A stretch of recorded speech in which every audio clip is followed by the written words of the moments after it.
Okay, good morning. So we are on Grammar Kotaf Yud Aleph Amud Aleph. So we got up to, we saw the Mishnah yesterday. We're carrying on a little bit past the Mishnah. The Mishnah discussed yesterday how we saw the three, possibly four different types of Kohanim.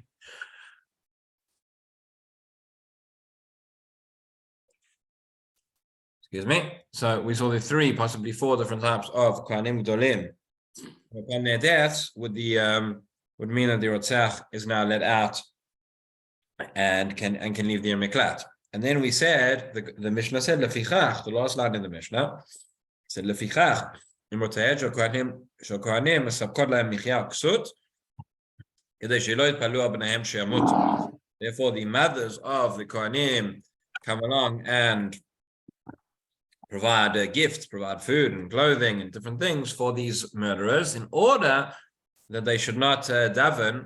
They should not daven that the Kohanim Gedolim should die. So it's interesting as well, the fact that it says the mothers of the, so I guess I will speak some more now, why it is that the Kohen Gadol is actually responsible here. He's not the one who killed anybody. Why is it that the mothers of the Kohanim Gedolim have to come along and bring bring these gifts? Why shouldn't the Kohanim do it themselves? There are those who say it's not fitting for the Kohanim themselves to be running around in such a way. But the Aruch Lanar has a very interesting perspective on this. So he says the following. Let me put it up on screen for you.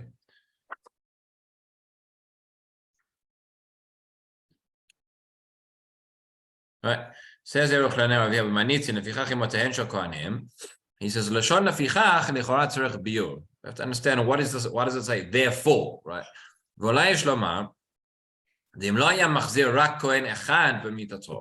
the Mishnah just said that you have these three or four, according to Rabbi Yehuda, different Kohanim, any of which, and we'll ask later on, does it mean if all of them die, if one of them dies?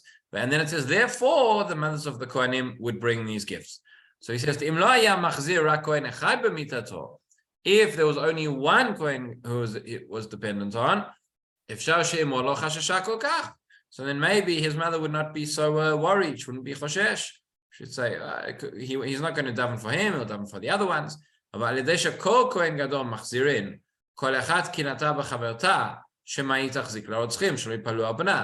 that you have, right, this is a case of healthy competition.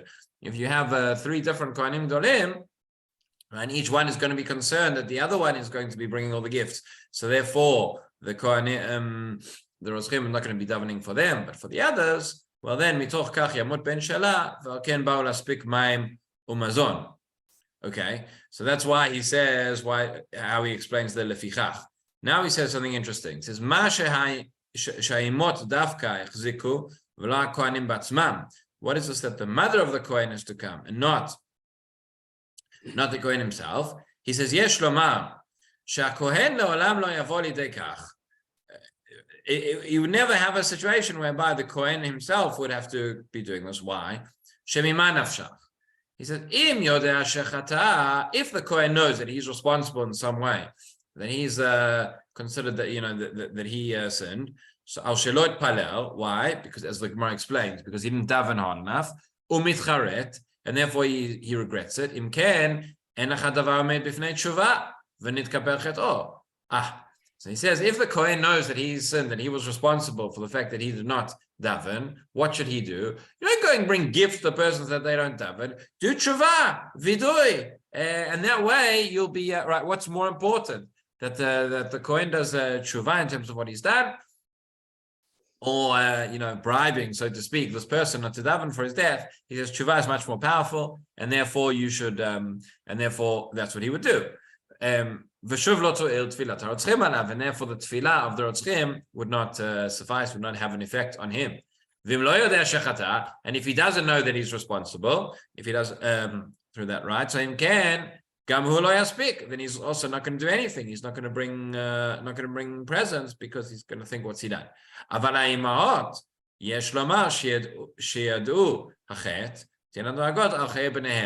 However, the mothers, they know that there's responsibility. They know that their children should have davened harder, and therefore, what they'll do, they'll come and bring these gifts to the Rotzach so that they won't daven for the other ones. In other words, the person who's done it themselves, they can do tshuva, right? But the mother can't do tshuva on their behalf. So a very, very powerful message there as well. Person, right? We can't do tshuva for somebody else. We can't, they can put all these things in place. But if the Kohen himself realizes what he's done, that he's made a mistake, that he hasn't done it hard enough, so then he could do tshuva himself, and that would be the end of that. Makes another point over here. Tshuva for what? I do think that says the Aruch LaNer, he says B'Shem Eze Mechaber Shamati L'Taretz Im Hem Yaspiku Azay Kol Echad She'eino Ma Yochal Yarutz Le'ir HaMiklat. He says, wait a minute. He says if the Kohanim are going to be coming bringing food to the Ir Miklat, so what's going to happen? He says the Ir Miklat's going to be a big soup kitchen, and anybody who doesn't have enough food, anybody who doesn't have enough parnasa will just run to the Ir Miklat, say they're Rotzeach, and they'll get parnasa from the Kohen Gadol. He says the Kol Zman She'Kohen Chai Yesh Lo Le'achol V'im Yamut Yetzeh. The whole time that Kohen is alive, he'll be bringing him food, and when he dies, he'll go. Aval Ksha'em Mesapeket Lo Yaseh Ken De'yityareh Shemat Hamota'em V'en Lo Ma Yochal. He says maybe, but if it's it could be the mother dies before the Kohen himself, and therefore she'll stop bringing the food, and therefore it may not be enough that this person will run to the Miklat, but then they won't actually get what they need. So therefore, this was V'lo yanichu latzeit shuv me'ir Miklat ad mot haKohen achar shechzik atzmo l'rotzeach. But the person was saying that he was saying he's rotzeach, so they won't let him leave until the Kohen dies. Okay, that's another perush that Aruch LaNer brings. He doesn't seem to necessarily agree with it, but he says that was what somebody else said.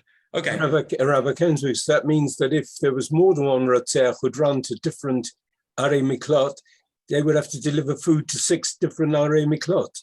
Seemingly, yeah, the mothers of the Kohanim Gedolim were very busy. Yeah, that's what it says. I mean, there's really more than that, because we know there are the 42 cities of the Leviim. So I don't know how exactly this worked before. They're walking around from city to city all day, but that's what it seems to be. Okay, so in the Gemara now, we're on Daf Yud Aleph, Amud Aleph. So let's go back to where it says Lefichach in the Gemara. So we're now on the first of the widest lines. The last word of the line says Lefichach. No, we saw it yesterday, but we'll go through it again quickly. It says Lefichach imotein shel kohanim v'chule. Tama delo matzlu. Ha matzlu maiti. Again, they brought these gifts so that the Rotzeach would not daven for the Kohen Gadol to die. The reason, it says Tama, the implication is in order so that they wouldn't pray. But ha matzlu maiti. But therefore, were they davening? The implication is they would die. V'aktiv katzipol anod kadro leof ken kilalat chinam. Lotavo, right? A klalat chinam, right? If a person gives somebody else curses somebody, and there's a reason, there's a justification behind it, that is one thing. But somebody just says a klalat chinam, in other words, the Rotzeach is cursing, is praying for the Kohen Gadol to die. That's a kilat chinam. Because why should he die? What did he do wrong? And therefore, why should we be concerned that would cause him, that in fact would cause him to die? So, Amar Saba, Mipirkei Darava, Shmiali, right? There is, it's not a kilat chinam. This is answer number one, because there is a certain amount of responsibility. The Kohen Gadol did not kill, but he, as a spiritual leader of the generation, for such a thing to happen in his days, he should have davened more that these accidents would not happen, and therefore, he did not pray. And therefore, somebody else is going to pray for him to die. Okay, v'ika dematni, third long line at the end. V'ika dematni kadesh yitpalalu al bneihem shelo yamutu. Right. In other words, the first version says they bring these gifts so that the Rotzeach would not daven for the Kohen to die. Now we're saying they bring it so that the Rotzeach will daven for the Kohen not to die. Will daven for him to have a long life. And again, the implication is Tama. The matchlu, halo matchlu mighty. In other words, only if they pray for them to not to die, they will survive. But if they would not pray for them, then they would die. So again, ask the Gemara the question: My avalei mevad. What should they have done? The Kohen Gadol, what's he done wrong?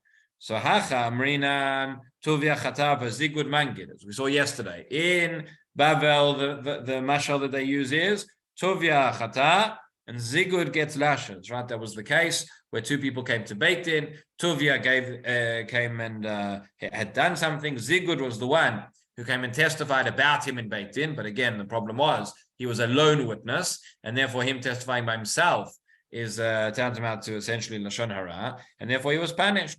But the point is, one person did something wrong, and the other one is punished. That's the mashal. Hatam Amri over there in Eretz Israel, they gave a different mashal.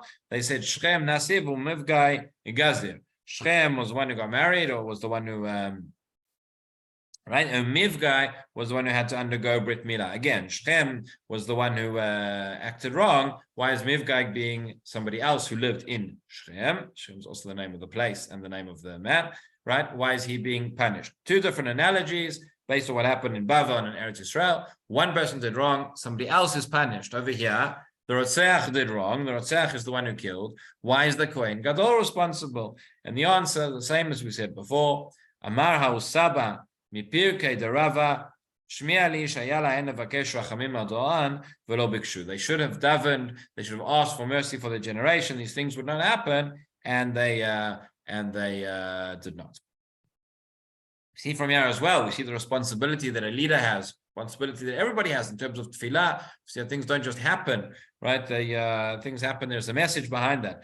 By the way, it says here, Hausaba. Hausaba means a certain old person. I don't remember now who says it, but there is an opinion that says, wherever the Gemara says Hausaba, that is in fact referring to Eliyahu Hanavi.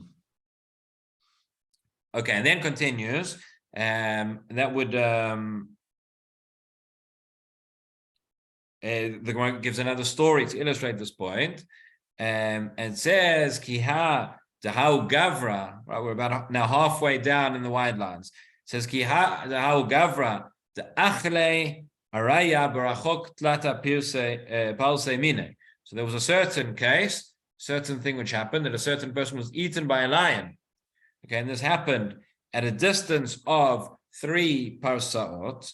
Okay, which is a substantial distance, not so close, but this happened 3 parsot away from Rabbi Yoshua ben Levi. And as a result of that, it says, V'lo ishtai Eliyahu behadei tlata yomi. As a result of that, Eliyahu Hanavi did not come and talk to him. Simply they had a chavruta, and did not come and talk to him for 3 days because this deed had happened. Again, not to say that Rabbi Yoshua ben Levi was responsible for it directly, but for such a thing to happen in his proximity, in his vicinity, meant that there was some sort of responsibility. He should have davened that this tragedy would not occur, and therefore he was punished in that way by Eliyahu. We've already seen 3 days, the significance of that. And again, that's one of the reasons he mentions Eliyahu. Before that, the Gemara talks about Hausaba, so there may be that connection there as well. Okay. Amar Rav Yehuda. So we started off talking here about Kilalat Chinam, right? That was the question of the Gemara. It said that the Rotzeach who's davening for the Kohen Gadol today, it's a Kilalat Chinam. So one answer was, it's not in fact a Kilalat Chinam because there was some responsibility. Yeah. Now, Amar Rav Yehuda, Amar Rav, this may be a second answer to the question, which might be that the Rotzeach, one of the Rotzeachim might have been a Chacham, and we have a principle that a Kilalat Chacham Afilu b'chinam hiba'a, right? A chacham who makes a klala, even if it is chinam, it's still going to occur. Okay, so and this is one of the sources again where we're told chachamim is haru b'divreichem, be very very careful in terms of what you say and what you wish for. Right, we know the story by Yaakov and Rachel as well. This is another case of a kilat chinam where the trafim, where Lavan's trafim was stolen, the idols, and Yaakov says it's none of us, and whoever has stolen them shall die. And we know that afterwards Rachel had taken them unbeknownst to Yaakov, and she died on the way. So here the Gemara says, where do we learn this principle from? That a kilat chacham afilu b'chinami ba'a minalan mi Achitofel, from the story of Achitofel. Okay, Achitofel was one of the advisors and teachers of David HaMelech. He was a great sage. Later on, he didn't have such a good end. He joined in with Avshalom, who was rebelling against his father, against David HaMelech, and ultimately he met his downfall there. But the Gemara now tells us a story which is not mentioned in the Tanakh itself, but to tell us, to prove this point, based on what happened to Achitophel. The story is as follows. This story also appears, by the way, it may sound familiar because it's told a slightly different version in the Gemara in Sukkah. But it goes like this. So again, we're about halfway, just past halfway down in the long lines. Fourth word in the line. Shebesha'a shekara David shitin. Okay, so this was at the time when David HaMelech was digging the foundations of the Beit HaMikdash. You'll remember that David HaMelech, of course, did not build the Beit HaMikdash. He was not allowed to. It was only his son Shlomo, but David very much wanted to build the Beit HaMikdash, and he bought the land for it. And the Gemara here tells us that he dug the foundations as well. He did whatever he could. And again, maybe not by coincidence that we have the story here in this parak. This reminds us of something we've already seen with Moshe Rabbeinu setting aside the Arei Miklat. We said, just like Moshe Rabbeinu said, mitzvah ba le'adia kaimena, whatever component of the mitzvah I'm able to fulfill, I will. And therefore, Moshe Rabbeinu set aside those 3 cities on Ever HaYarden. We then saw how, according to one opinion, Yoshua was punished. Well, not necessarily punished, but he was spoken to harshly. Right, that was on the staff because he shiham, right, because he waited in terms of setting aside those cities. We saw from Moshe Rabbeinu how enthusiastic he was to fulfill the mitzvah. David HaMelech too, even though he knew that he could not build the Beit HaMikdash, he wanted to do whatever it was that he could. Have a look at Rashi. Rashi over here near the top of the page on the left-hand side says Shekara David Shitin Yesodot Shel Beit HaMikdash, right? The foundations of the Beit HaMikdash, Big Ma'ah, Yerushalmi, Matzinu Timulios Shel Beit HaMikdash, right? Different word, which means Yesod B'Lashon Yavani. That is the word for foundations in Greek. So David HaMelech was digging these foundations underground for the Beit HaMikdash, and says the Gemara, Shebeshah Shekara David Shitin, Kafa Tehoma Ba Lemishtafa Be'alma. Right, so Kafa Tehoma, so the Tehom, sort of the underground abyss, began to raise up and threaten to the waters that were underground, threatened to come and flood the entire world. Right, just like happened in the days of Noah. What happened over here? Why did this occur? So says Rashi, Kafa Tehoma. He says Safa Tehom. The underground waters began to flood. Bigmarat Yerushalmi tells us in the Yerushalmi, Shemata Sham Cheres. There was a piece of pottery, a piece of clay. Shehigbia Kolo, that raised its voice. V'amar lo al titleni mikan. Obviously, not all this is meant to be taken quite literally, but we have to see what it means. But he says that this piece of the shard said, "Don't remove me from here. Shani kavush ala tehom. I am preventing the tehom, the underground waters, from rising up. Miyom matan Torah sh'rada kol haaretz. I've been here since the day of Matan Torah, when the entire earth was shaking. Lo shama David l'dvarav unatalo, and he didn't listen to it, and he picked it up. Okay, so these waters were threatening to flood the world, threatening to destroy the world. Continues the Gemara. Amar. So David HaMelech said, Ma'u lichtov shem achaspa umishta b'tehoma deleiku aduchte. So he asked the following shaila, and the reason why he didn't decide himself was because in the presence of Achitophel, who was his Rav, and morin halacha b'fnei rabo, a person can't paskin halacha in front of their rabbi. So he said, what is the din? Can I now how am I going to stop these waters? If I was to take a piece of pottery, right, lichtov shem, to write the shem meforash, to write the name of Hashem on it, and mishta betoma, throw it down into these waters, that they should all go back. That they should all go back. What's the problem? What's the question over here? Why is he asking? It says Rashi, Mi shari lemechtav shem penim chakuhu, that this may stop the waters, but the name, Hashem's name, will be erased in the water. Penim chakuhu mayim v'over mishum v'badetem et shemam v'lo tasun chen. Right, the Torah tells us when regarding avodah zarah, regarding the names of avodah zarah, it says ibadtem et shemam, you should destroy their names, But it then continues. It says, Lo tasun ken Hashem Elokechem. Don't do so to Hashem your God. This is, of course, the source for the Psukim, for the whole concept of Geniza. When we have, it's a big problem nowadays. The Poskim discuss. And back in the day, going back not that long ago, where did you have Shem Hashem printed? When you had Sifrei Torah, you had books, you didn't have that many. Okay, when old Tashmishei Mitzvah and Tashmishei Kedusha, or Sifrei Torah and Chumashim, etc., which had Hashem's name in, once they become worn out, so they'd be put into Geniza. Right nowadays, you've got thousands, millions, I don't know how many. Every week you have these Dapei Pashat Shavua. You see them when you walk into shul, right on the right hand side. And what do you do? And source sheets and all sorts of things.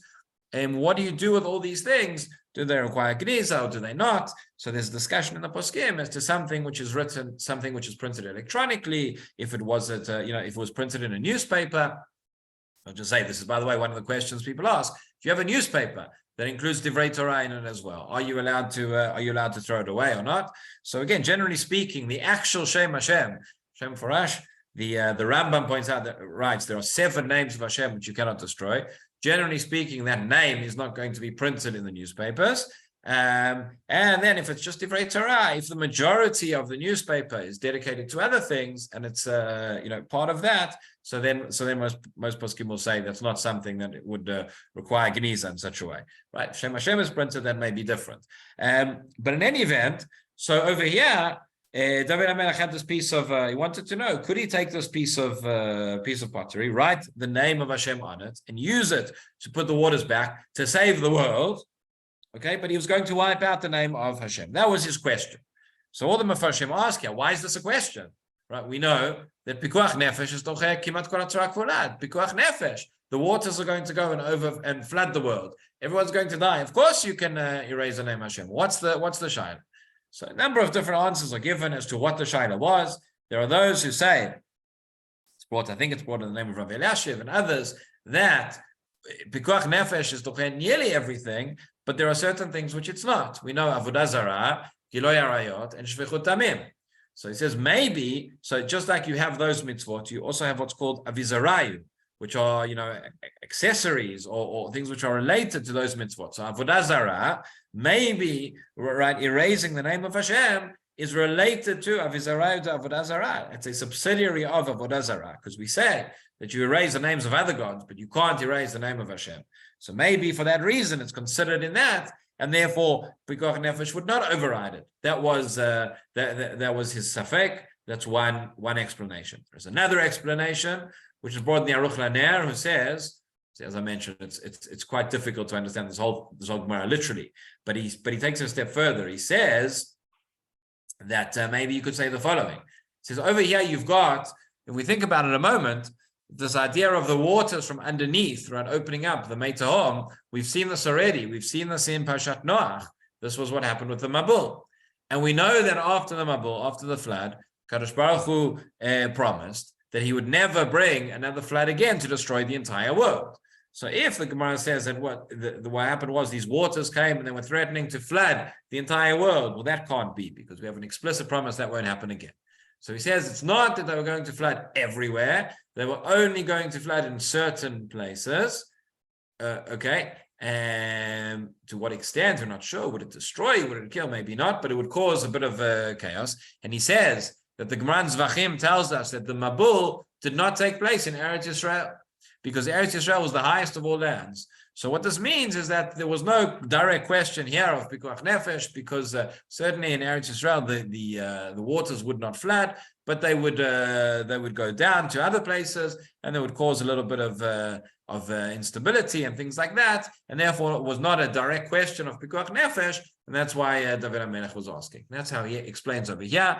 The Aruch LaNer in Sukkah, by the way, is a different answer. He says there it may be related to Chilul Hashem, that he's wiping out Hashem's name, and therefore that may not override Pikuach Nefesh. In any event, those are some of the answers. There are others, but that was the question. So David HaMelech asked the question. He said, who knows if I can do this or not? And he says the following. Going back into the Gemara now, about 8 lines from the bottom, he says, nobody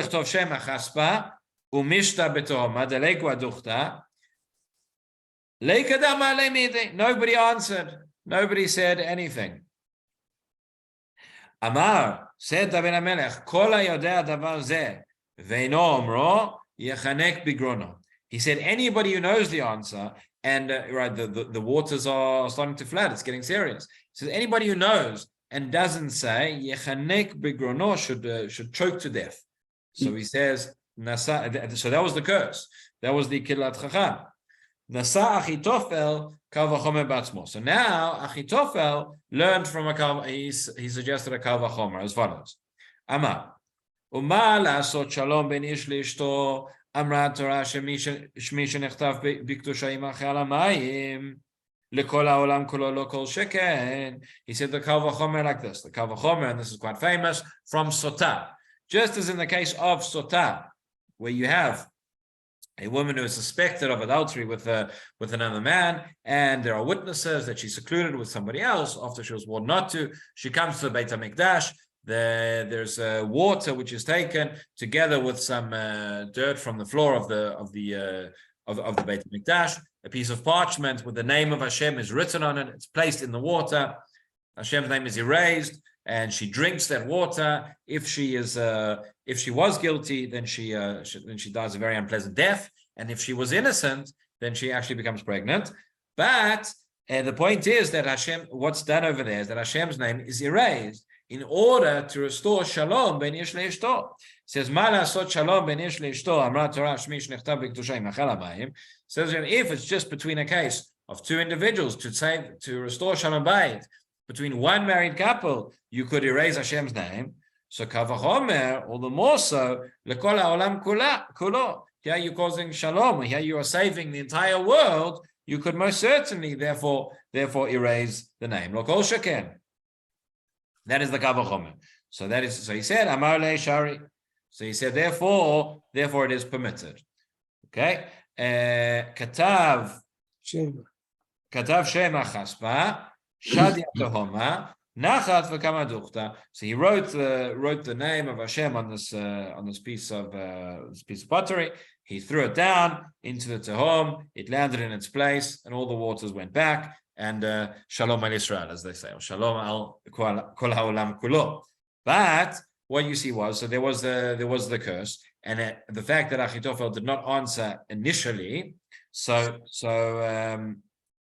Ktiv. Then we see the question says, what happened? What was the end of Achitophel? As we mentioned, Achitophel was the one who was giving advice to David HaMelech, and then he switched. He went to help Avshalom in his rebellion against David HaMelech. At the end of the day, Avshalom did not take Achitophel's advice. He went in a different direction, and the merit was not successful. And when Achitophel saw that, he saw what was going on. He went and he killed himself. It says, his advice was not taken. Right,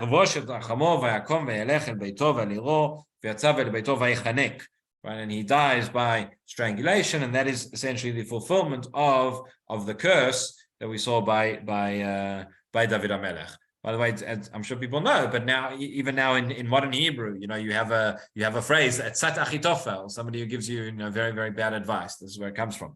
But have a look at Rashi over here. And so that whole story was to teach us that, yes, that a Kilat Chacham, even though at the end of the day, Achitophel did answer, and he did give him the answer in that case. Nonetheless, there was that Klala, and it was a Kilat Chacham, and it was fulfilled. Some of them Mepharshim point out over here that it's still not a Kilat Chinam, meaning there was still some level. If it was a Kilat Chinam Mamash, that's, I think, the Ritva and the Ramban and some of the Rishonim, that's the language they use, that there was absolutely no fulfillment of that condition at all. So then it wouldn't come true. But there was some in the sense that Achitophel did not answer straight away; he answered afterwards. So Rashi just points out something else. There's another difficulty with this whole story. The Gemara tells us, if you see Rashi where he says Nasa Achitophel, about halfway down on the left-hand side, he says Yesh Tema b'davar. Rashi, there's something that doesn't make sense here. If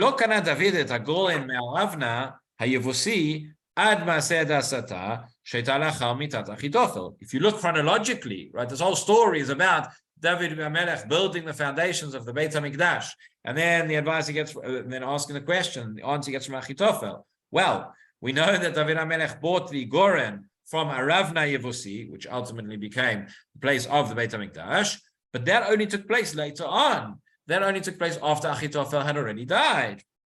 Right, Gimel Shanim, 3 years later. So says Rashi, Lefid Varim Alalu, Shechemanu Lomar Shafal Pi Shelo Kana Goren Yodea Haya Mino Rav. Even though he had not yet purchased that plot of land, he already knew from much earlier, Miyom Shenim Shach, from the day that he was anointed, V'yashvuhu Shmuel b'noyata Alamau Batku b'Sefer Yoshua Matzu Lakom Leveit HaMikdash. He says David HaMelech sat with Shmuel HaNavi. They looked in Sefer Yoshua and they found the place which would be for the Beit HaMikdash. And even though only afterwards he went and purchased it, but already earlier Chafar Esodot B'Rishuto, he received permission to go and to begin building those foundations. Just see the next Rashi, who says Yimacheh al hamayim, as we just explained, Tichtiv v'sota umacha el mei amarim v'aber zkarot b'parasha. That there, in the case of the sota, when you go and you write the parasha on the parchment, which has many mentions of the name of Hashem, v'afilu achi ktiv umacha, it says it will be erased. V'kilazo b'chinam aita. We say over here, in this case of Achitophel, why was it a klalat chinam? Because the klala was anybody who knows the answer and does not say should go and should choke to death. But he did say, as we said, it's not completely chinam because he didn't say straight away. Okay, now the Gemara brings another case. It says, sorry, Rabbi Kenigsberg. Yeah. I don't understand why Achitophel killed himself. He did exactly what he said he should do. Yeah. So two different stories. Meaning the reason the pshat, if you go and you look in the Tanakh, the story that's got to do with the story of Avshalom and the story of the advice that Achitophel gave to Avshalom, which he didn't listen to, and that's why he killed himself over there, right? But what the Gemara is teaching us is that there's always there's what you see here and now. Directly, there's that, and then there's also, as Rabbi Wein talks very often, he says there's a bigger story going on. There's something else in the background. So it's saying that ultimately the fact that Achitophel had been cursed by David HaMelech, that is what led to him killing himself in the end in this way, even though there were other details there, right? The direct details of why he killed himself there, you have to open up in the Tanakh and have a look in those details, which we won't go into now. But you're right that it's not directly related to the story. Okay, so 3 lines down from the bottom of the page, halfway through the line, Amar Rabbi Abau. So different source from where we see this, says Rabbi Abau, that a kilat chacham, where it's conditional, even where it is al tanai, nonetheless it will still happen, even if the tanai doesn't come true. Where do we see that from? Minalan me Eli. We learn this out from Eli. The kamar le'eli l'shmuel ko yaseh lacha elokim v'cho yosif imtichad me'meni davar. Right? The story here is where Eli is in the Mishkan and Shmuel hears a prophecy, and Eli tells Shmuel to tell him the entire prophecy and not to leave anything out. And if he does leave anything out, so ko yaseh lacha elokim. So the same thing will happen to him. What is the prophecy that Shmuel received? This is about the house of Eli. It says where essentially he says that his children are going to die, and there's going to be a curse on all of his future descendants, that they will all die young. It says that the sons of Eli did things, acted in inappropriate ways in the Mishkan, in terms of the fact that they delayed bringing the korbanot. A discussion in the Gemara in Shabbat, in terms of if you look inside the Psukim themselves, it seems it appears that they were committing very, very, very grievous sins. And the Gemara says that Chazal say, at least according to one opinion, that it's not to be taken literally in terms of what they were doing. It sounds like from the Psukim that they were committing adultery. And the Gemara says, Chazal say, not quite that they were committing adultery on a literal level, but that what they were doing is they were taking time with the korbanot. So the women who were coming to bring were coming to bring korbanot, or if they'd given birth, and others, they had to wait a long time, and therefore they were prevented from going back home and going and being with their husbands. And therefore the Gemara considers it as if, or the Tanakh considers it as if it was adultery. Either way, they were acting in an inappropriate way, and they were sinning, and they were doing that which they should not have. And because of their behavior, they were cursed. So Shmuel is told about this curse of the house of Eli. And Eli himself says to Shmuel, if you don't tell me the entire thing, the entire prophecy, you will also have. So, and then Shmuel did tell him everything. It says, Dichtiv, Vayaged lo Shmuel et kol advarim, velo kichad mimenu. He didn't leave anything out. Vafilu achi, ktiv, velo achu banav bidrachav. But nonetheless, it says as well that later on the sons of Shmuel did not go in his ways, meaning just as Eli's children acted inappropriately towards him, so too it happened with Shmuel's children. So we see that there is a fulfillment of this curse, even though it was conditional, and even though the condition wasn't fulfilled. So it says Rashi, the last Rashi here on the Amud, says Afilu al Tanai. If we have a curse of a tzaddik and it's on Tanai and it's not fulfilled, the condition is not fulfilled. Nonetheless, the curse still comes. We see over here with Eli, the curse was if you hide from me. And that did not happen. Because he told him everything. Nonetheless, it was fulfilled because we see that Shmuel's sons did not go in his ways. This was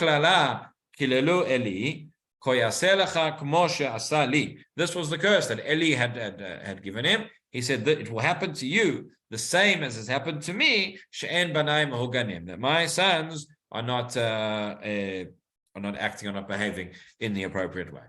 Okay, over the Amud. We're now on Amud Bet. Yud Aleph Amud Bet at the top.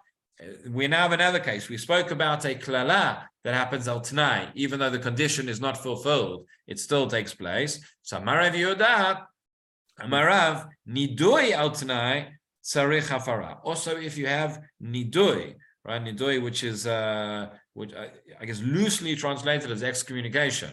It's probably not the best translation of it, but if you have a concept of somebody who goes, who is under nidui, is completely has to be separated from everybody else. He can't sit together with everybody. He can't be together with everybody. He can't count for a minyan. If he dies, if he dies in nidui, then he's not doesn't get any hespedim, has no levaya, etc. So says Rabbi Yehuda Amarav, if you have somebody who's given nidui al tanai, right, which is conditional, nonetheless still tzarich hafara, right? The nidui can be undone. You can have, but it needs to be undone, even if there was a condition and the condition wasn't fulfilled. Where do we see this from? Minal and miyuda. We see this from Yehuda. Dichtiv im lo aviotiv elecha v'gomer. Right, when the brothers are trying to convince Yaakov, right, to bring Binyamin down to Egypt. So Yehuda steps forward and he says to his father, he says to Yaakov, he says, if I don't bring him back to you, and the pasuk continues, V'chatati lacha kol hayamim, that I will have sinned for you all the days. That is an expression of nidui.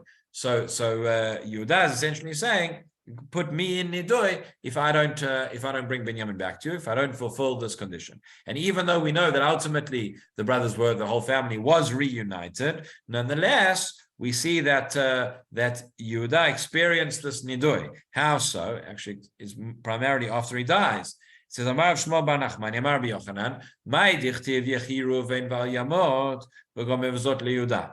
Right, in the brachot later on, the brachot which Moshe Rabbeinu gives, right? Why does it say yechi Ruven val Yamot, and then it says zot leYehuda? What is the juxtaposition of Yehuda to Ruvain, and what does it mean, Zot Yehuda after Ruvain? Have a look at Rashi, second Rashi on the page. He says, "My dichtiv yechi Ruvain v'gomer Zot Yehuda, ma ra'a lismoch Yehuda leRuvain, u'ma ra'a להתחיל ברכת יהודה בלשון וזאת ליהודה." Why is the bracha of Yehuda connected right directly after the bracha of Ruvain? And why? Because obviously we know there's Ruvain, Shimon, Levi, and then Yehuda. And why is it said in the language of Zot Yehuda? And he answers, Rashi explains what the Gemara is going to tell us now. He says, Ela lefi shayu atzamot kol hashvatim shladan kayam. But the bones of all the shvatim, we know that they had to carry the coffin of Yosef with them. In fact, they carried the coffins of all these shvatim through the midbar. And it says the bones of all the shvatim were shladan kayam. They were, they were intact. V'shel Yehuda ugalim, but Yehuda's were not. The bones were rolling around in the coffin. Amar lashon zeh yachi Ruven. So this language means the following: Reuven lives. In other words, just as Reuven, his bones, his skeleton is intact, as if he's alive. So too now, so Moshe Rabbeinu, now it will be the same for Yehuda, which it has not been until now. And it says Rashi, Atzmot kol hashvatim yatzu miMitzrayim. The bones of all the shvatim came out of Mitzrayim. V'nasa'u b'neihem b'midbar, and their children carried them in the midbar. V'zeu shamar Yosef le'achav v'alitem atzmotai mizeh. When Yosef says to the brothers, you'll bring up my bones from here. Itchem im atzmotechem. V'alitem atzmotai mizeh etchem. You bring up my bones with you. Well, what is itchem? Meaning with you, with the shvatim. Im atzmotechem. My bones will come together with yours.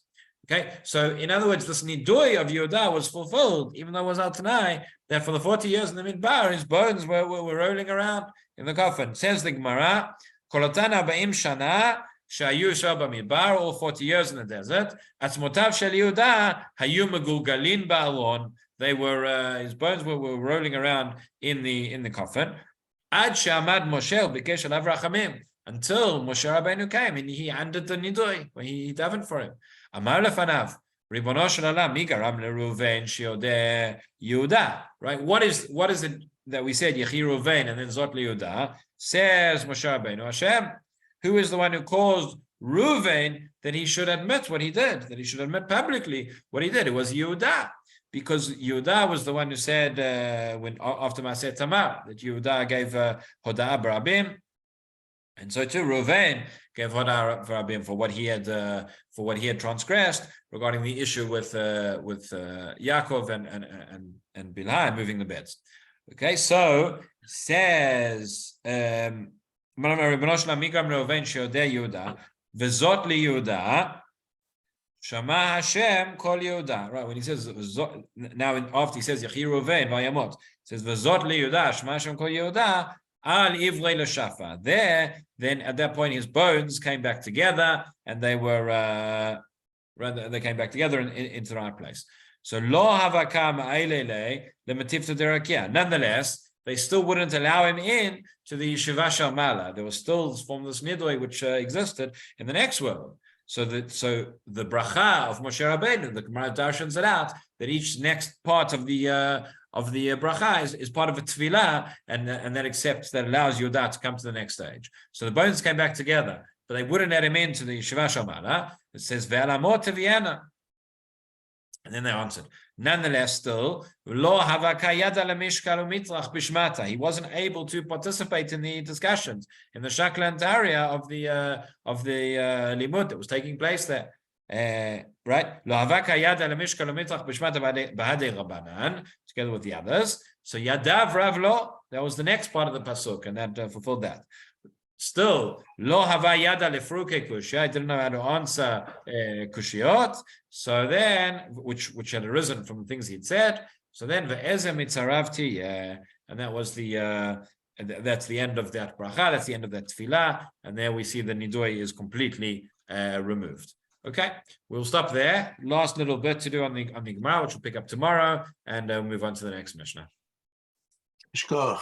Have a good day. Tada. Have a wonderful day.